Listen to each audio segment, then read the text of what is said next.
जय हिंद। आज की क्लास में पढ़ने वाले हैं हम लोग कार्बन तथा उनके यौगिक ना।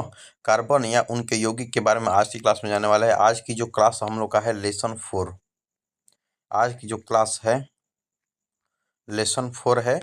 हम लोग 3 क्लास तो हम लोग का चल चुका है यूट्यूब पर, और अभी तक आपने नहीं देखा है तो उस क्लास को भी देख लीजिए, क्योंकि आपके एग्जाम के लिए बहुत महत्वपूर्ण से प्रश्न है जो बार बार एग्जाम में पूछे गए प्रश्न और कई बार एग्जाम में लगातार पूछे गए प्रश्न हैं जो उसके बारे में अध्ययन कर चुके हैं हम लोग। आज की जो क्लास है क्लास 4, जो VVI question, most VVI question जो 2025 के एग्जाम भी देने वाले विद्यार्थी कोई भी हों या 2026 को कोई भी अन्य एग्जाम की तैयारी कर रहे हैं तो हमारे साथ जुड़कर तैयारी कर सकते हैं। ठीक है, तो चलिए, पहला क्वेश्चन हम लोग को दे चुका है, बोल रहा है कि इथेन का आणविक सूत्र C2C6 इनमें है। बताइए, इथेन का आणविक सूत्र C6N2 है तो इनमें है। बोल रहा है कि 6 संयोजिक अबंध, 7 संयोजिक अबंध, 8 संयोजिक अबंध या 9 संयोजिक अबंध। अगर C3H8 है तो इसमें 7 संयोजक अबंध होता है, 7 संयोजक अबंध होता है। तो हम लोग का आंसर क्या हो जाएगा? बी हो जाएगा। ठीक है, चलिए नेक्स्ट क्वेश्चन पे चलते हैं हम लोग। बोल रहा है 2 नंबर क्वेश्चन हम लोग आ रहा है स्क्रीन पर। बोल रहा है कि ब्यूटेनोन यौगिक में चतुः कार्बन किसका किसका प्रकार्यात्मक समूह है? बताइए, ब्यूटेनोन यौगिक में चतुर्थ कार्बन जिसका प्रक्रियात्मक समूह है, कार्बोक्सिलिक अम्ल का या एल्डिहाइड का या कीटोन का या एल्कोहल का। इसकी बात करते हैं तो कीटोन होता है, तो हम लोग का सी आंसर होगा ना। ब्यूटेनोइक यौगिक में चतुर्थ कार्बन जिसका क्रियात्मक समूह है वह है हम लोग का कीटोन। कौन है? कीटोन ना। चलिए, सी हो गया आंसर। चलते हैं, 3 नंबर क्वेश्चन आ रहा है स्क्रीन पर। बोल रहा है कि खाना बनाते समय यदि बर्तन की तली बाहर से काली हो रही है तो उसका मतलब क्या होता है? ईंधन पूरी तरह नहीं जल रहा है। जो हमारा ईंधन है पूरी तरह नहीं जल रहा है, पूरी तरह नहीं जल रहा है ना। तो अगर आंसर जहाँ होगा वही होगा। भोजन पूरी तरह नहीं पका है, ईंधन पूरी तरह नहीं जल रहा है, तो हम लोग का बी आंसर हो जाएगा। ठीक है, चलिए नेक्स्ट क्वेश्चन पे चलते हैं हम लोग। यही हम लोग का आंसर हो जाएगा ना। चलिए, 4 नंबर क्वेश्चन हम लोग को दे रहा है कि सरलतम हाइड्रोकार्बन है। सरलतम हाइड्रोकार्बन कौन है? मीथेन है। कौन है? मीथेन जो होता है सरलतम हाइड्रोकार्बन है। मीथेन के अगर सूत्र की बात करते हैं तो CH4 होता है ना, CH4 होता है मीथेन का। 5 नंबर क्वेश्चन आता है कि कार्बन हाइड्रोजन के संयुग करता है तो क्या बनाता है? तो हाइड्रोकार्बन बनाता है, हाइड्रोकार्बन बनाता है ना। हाइड्रोकार्बन बनाता है, कार्बन तथा हाइड्रोजन से संयुग होकर हाइड्रोकार्बन बनाता है। तो यहाँ आंसर होगा बी में ना। चलिए, बी में नंबर हम लोग का आंसर हो गया। बोला है कि वायुमंडल में CO2 मतलब CO2 का मतलब क्या होता है? Carbon dioxide. क्या होता है? कार्बन डाइऑक्साइड होता है। और इसकी पूरा वायुमंडल की बात करते हैं तो 0.03% होता है ना। याद रखिएगा 0.03% हम लोग का आंसर क्या होगा? चलिए, तो हम लोग का आंसर क्या हो जाएगा? वायुमंडल में 0.03% होता है, तो ऑप्शन हो जाएगा हम लोग का सी। ठीक है, चलिए सी नंबर क्वेश्चन हम लोग का आंसर हो जाएगा। हाँ, चलिए 6 नंबर क्वेश्चन हम लोग का दे रहा है कि 6 नंबर हो गया। 7 नंबर क्वेश्चन बोल रहा है कि सल्फ्यूरिक अम्ल का अणु सूत्र क्या होता है? सल्फ्यूरिक अम्ल का अणु सूत्र बताइए। सल्फ्यूरिक अम्ल का जो अणु सूत्र होता है कितना होता है? सल्फ्यूरिक अम्ल का अणु सूत्र, सल्फ्यूरिक अम्ल का सूत्र क्या होता है? H2SO4 H2SO4 होता है। H2SO4 होता है सल्फ्यूरिक अम्ल का सूत्र। ये अम्लों का राजा बोलते हैं, इसे क्या बोलते हैं? अम्लों का राजा बोलते हैं ना। अम्लों का राजा किसे कहते हैं? तो सल्फ्यूरिक अम्ल को। सूत्र होता है H2SO4, याद रखिएगा। तो H2SO4 हो जाएगा। ठीक है, बी हम लोग का आंसर हो जाएगा ना। चलिए, 8 नंबर क्वेश्चन हम लोग का दे रहा है कि कार्बोक्सिलिक एसिड समूह कौन है? बताइए, कार्बोक्सिलिक एसिड समूह कौन है? इसी को बोलते हैं हम लोग अम्ल भी बोलते हैं। क्या बोलते हैं? अम्ल बोलते हैं। इसका सूत्र होता है COOH होता है ना। इधर से कोई कार्बन जुड़ता है या कोई भी तत्व जुड़ता है इधर से इलेक्ट्रॉन।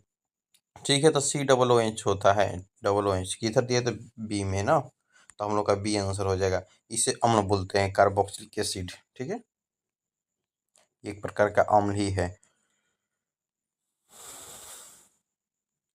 9 नंबर क्वेश्चन हम लोग को आ रहा है कि एथोनिन में कार्बन कार्बन के बीच दो आबंध मौजूद है, बताइए। एक सिग्मा, एक पाई बॉन्ड।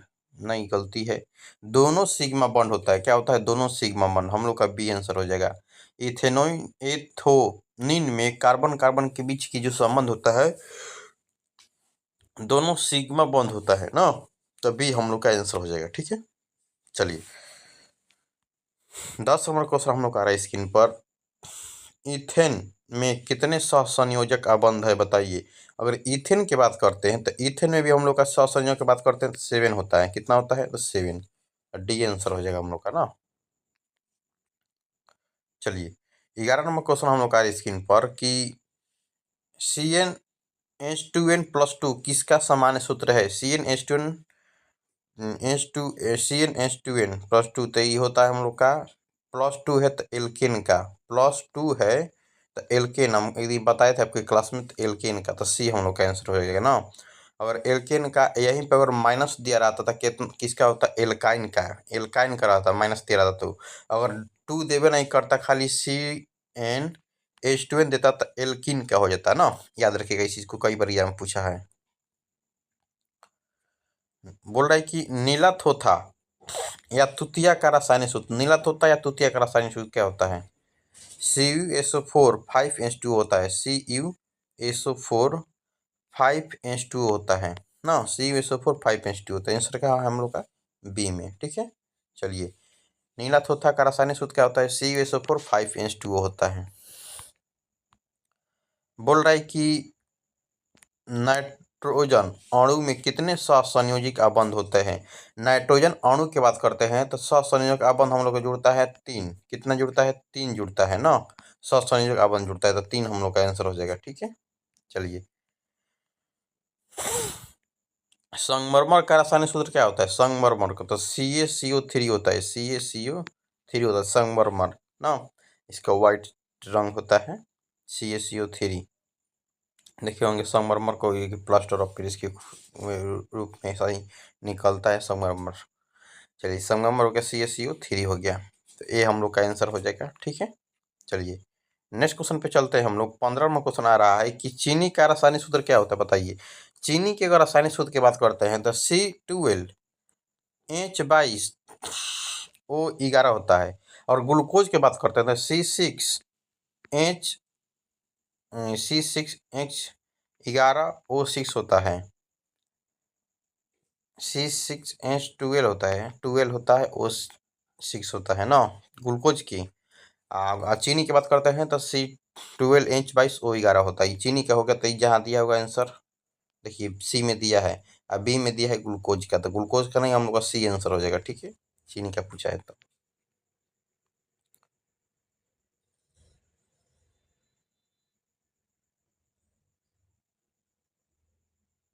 किस नंबर पे हम लोग हैं?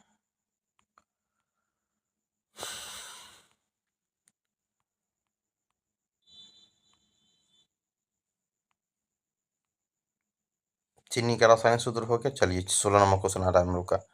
बोला है कि सोडियम कार्बोनेट का अणु सूत्र क्या होता है? सोडियम कार्बोनेट तो Na2CO3 होता है। Sodium carbonate Na2CO3 sodium carbonate होता है। ठीक है, Na2CO3 जो होता है सोडियम कार्बोनेट का हम लोग का सूत्र होता है।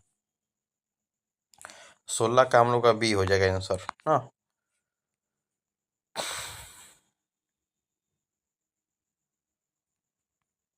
चलिए 17वां क्वेश्चन हम लोग का आ रहा है कि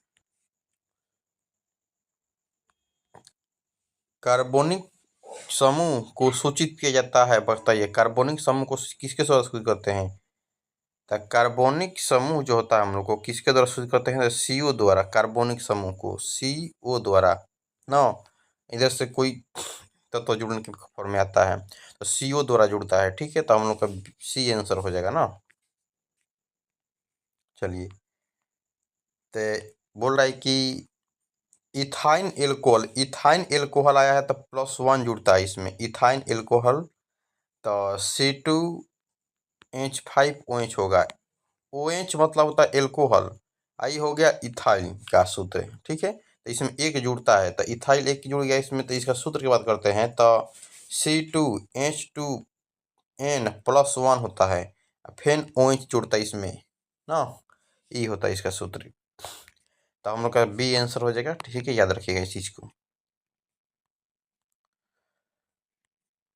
निम्नलिखित में से कौन सा एरोमेटिक हाइड्रोकार्बन है, बताइए। इनमें से कौन एरोमेटिक हाइड्रोकार्बन है? C6H6 होता है, C आंसर हो जाएगा हम लोग का। इनमें से कौन एरोमेटिक का अगर बात करते हैं तो C6H6 होता है, C आंसर होगा। 20 नंबर क्वेश्चन हम लोग का रहा है कि 20 नंबर क्वेश्चन और रहा है कि निम्नलिखित में से किन हाइड्रोकार्बन में 3 अबंध होता है, बताइए। 3 हाइड्रोकार्बन की बात करते हैं तो हाइड्रोकार्बन 3 अबंध C3H4 में 3 अबंध बनता है ना, तो 3 अबंध इसमें बनेगा, कार्बन 3 गो है तो, लेकिन इसमें अगर 4 दिया है तो 3 अबंध बनेगा, क्योंकि दोगुना से एक कम है। क्या बोल रहा है कि दोगुना से 2 कम है, दोगुना से 2 कम है, तो इसमें 3 अबंध बनता है ना। 3 अबंध बनने के फॉर्मत मान लीजिए 3 कार्बन हुआ हम लोग के पास, हाइड्रोजन कितना था 4 गो, तो इसके बाद कक्षा में कितने इलेक्ट्रॉन होता है 4 गो, तो 1 2 3, 1 2 3 इसके पास हो गया एक,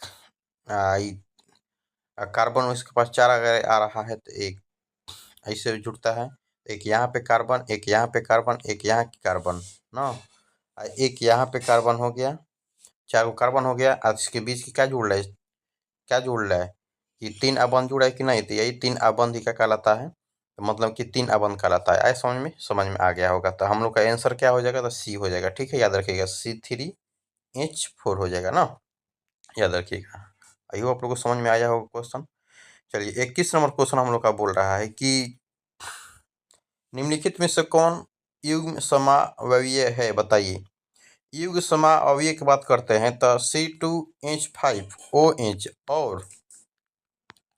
और CH3OCH3 हो रहा है, 3 होगा ना, तो हम लोग का आंसर दिया है C में, C हम लोग का आंसर होगा। ठीक है, चलिए, आ रहा है 24 नंबर क्वेश्चन, 22 नंबर आ रहा है, 21 है ना, 22 आएगा कि एथेनॉल का क्रियाशील समूह क्या होता है। इथेनॉन का क्रियाशील समूह बोलता है, एथेनॉल मतलब कि एल्कोहल का होता है, एल्कोहल ना, तो होता है OH होता है, एथेनॉल मतलब एल्कोहल OH होता है इसका क्रियाशील समूह ना।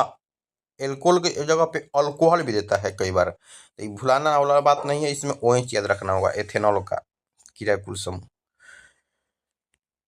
आप बोला कि निम्न में से कौन ससंयोजी यौगिक है, ससंयोजी यौगिक होता है तो वही होता है एल्कोहल हम लोग का ना, OH होता है। ठीक है, चलिए, 23 का क्या हो जाएगा हम लोग का A आंसर होगा ना, याद रखिए। 23 का ससंयोजक यौगिक बोला है ना, तो ससंयोजक यौगिक होता है तो CH4 होता है हम लोग का, मीथेन होता है, कौन होता है, मीथेन होता है। ससंयोजक यौगिक हम लोग का मीथेन, तो यहाँ पे गलती दिया ही, देखो CH4 होगा हम लोग का, A आंसर होगा ना, A होगा, मीथेन होता है, क्या होता है मीथेन, CH4 ससंयोजक यौगिक हम लोग का A हो गया, गलती है सॉरी, A हम लोग का आंसर हो जाएगा। ठीक है, चलिए, 24 बोला है कि COOH क्रियाशील समूह किसका है, अम्ल का है। अभी हम ऊपर बताएं कि अम्ल का क्रियाशील समूह क्या होता है, COOH होता है, तो हम लोग का आंसर क्या हो जाएगा, यही होगा। कार्बोक्सिलिक एसिड भी देता है, कार्बोक्सिलिक अम्ल भी देता है ना, इससे कोई दिक्कत नहीं, तो अम्ल की जगह देता है, COOH होता है, तो C हम लोग का आंसर हो जाएगा। 25 नंबर क्वेश्चन आ रहा है कि COH क्रियाशील मूलक को क्या कहते हैं, CHO को क्रियाशील मूलक को क्या कहते हैं, बताइए तो इसको बोलते हैं हम लोग एल्डिहाइड बोलते हैं, क्या बोलते हैं, एल्डिहाइड, हम लोग का B हो जाएगा आंसर। CHO को क्या बोलते हैं, एल्डिहाइड बोलते हैं ना, क्या दिया है एल्डिहाइड, B आंसर। ठीक है, चलिए, आज की क्लास में हम लोग 25 मोस्ट व्यूड क्वेश्चन की जाने। और ऐसा ही वीडियो देखने के लिए हमें जुड़ सकते हैं ग्लोबल साइंस स्टडी के साथ। ग्लोबल साइंस के स्टडी के प्लेलिस्ट में जाइएगा, तो अब अगर आप 10th क्लास में 12th क्लास में पढ़ते हैं या कोई भी व्यक्ति अगर गवर्नमेंट एग्जाम की तैयारी करते हैं, तो हमारे चैनल के साथ जुड़कर अच्छी तरह से तैयारी कर सकते हैं। और इसमें प्लेलिस्ट के माध्यम से हर वीडियो पड़ा हुआ है, आप जाकर देख सकते हैं। ठीक है, अच्छा लगा वीडियो तो लाइक कर, शेयर करें और सब्सक्राइब करना ना भूलें। और क्यों भी कि सब्सक्राइब करेगा तो कभी भी हम वीडियो डालेंगे तो आपके पास तुरंत से तुरंत चौंकेगा। ठीक है, और ऐसा ही वीडियो देखने के लिए जुड़ सकते हैं ग्लोबल साइंस के साथ। जय हिंद, जय दोस्तों।